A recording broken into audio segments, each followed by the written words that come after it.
Olá, crianças! Aqui é a professora Iris. Esse é um vídeo de revisão para os sextos anos sobre massas de ar. Vamos lá?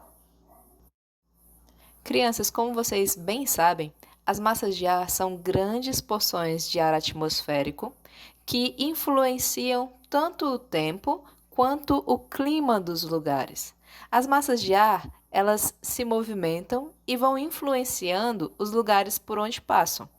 Uma massa de ar, meninos, ela pode se formar sobre os continentes, e se isso acontecer, ela vai ser chamada de continental, ou ela pode se formar sobre os oceanos, e se isso acontecer, ela será uma massa oceânica.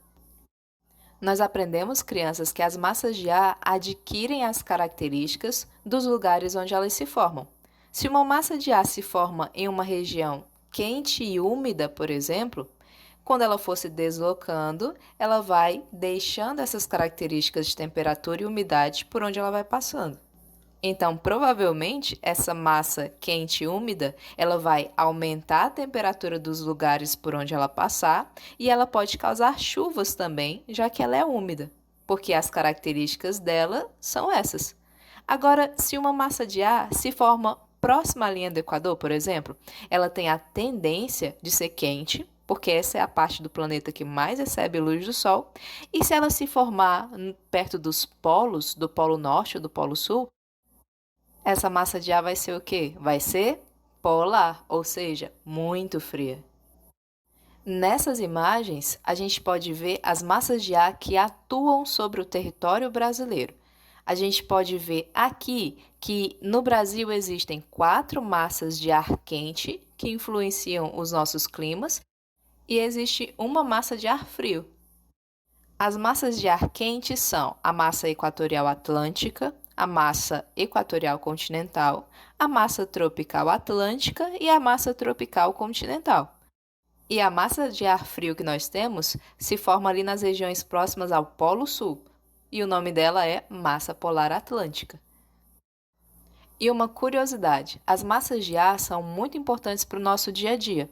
Elas são importantes na previsão do tempo, já que quando elas se deslocam, né, elas vão modificando o tempo dos lugares por onde elas passam. E a previsão do tempo, crianças, é interessante no nosso dia a dia, para a gente poder se programar, para a gente poder saber se a tendência é de chuva ou de calor. A previsão do tempo também é importante porque ajuda a monitorar atividades econômicas, como a agricultura, a pecuária, a aviação. As massas de ar são mais importantes do que a gente possa imaginar.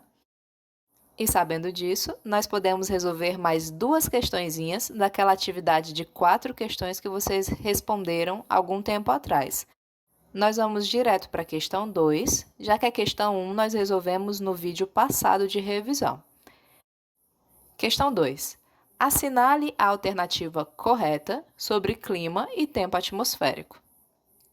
Item A. Nos últimos tempos, diminuiu o interesse das pessoas por informações sobre tempo atmosférico e o clima. É verdade, crianças? É verdade que o interesse das pessoas diminuiu com relação ao tempo, ao clima, aos fenômenos meteorológicos? Não. Cada vez mais, conhecer o tempo e o clima dos lugares é importante para a sociedade atual. Então, esse item está errado. Item B. Tempo e clima são a mesma coisa? Depois de tantos vídeos, de tantos estudos que nós fizemos, a gente pode dizer que tempo e clima são a mesma coisa? Não, né, crianças?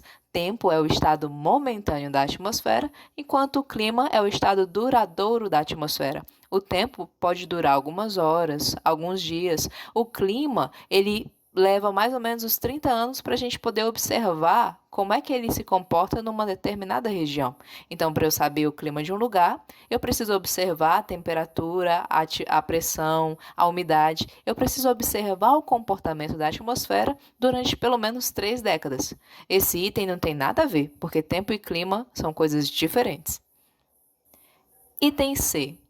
O clima é algo momentâneo, enquanto o tempo é uma condição duradoura do estado da atmosfera. É o contrário, crianças. Quem é momentâneo é o tempo e quem é duradouro é o clima.